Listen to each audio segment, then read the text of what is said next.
চলেন আজকে শুনবো যে অনলাইনে কলম প্যাকেজিংয়ের ভুয়া জব সম্পর্কে আমাদের এআই কি বলে। আমি আজকে আপনার কাছে শুনতে চাই যে বর্তমানে সোশ্যাল মিডিয়ায় কলম প্যাকেজিংয়ের ভুয়া জব সম্পর্কে জানতে চাই। এই যে কলম প্যাকেজিং এর ভুয়া জব সম্পর্কে জানতে চাইছেন, এটা কিন্তু একটা পরিচিত প্রতারণা পদ্ধতি।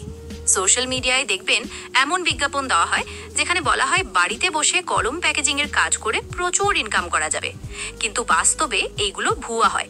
আপনাকে প্রথমে রেজিস্ট্রেশন ফি বা অন্য কোনো নামে টাকা দিতে বলা হয়।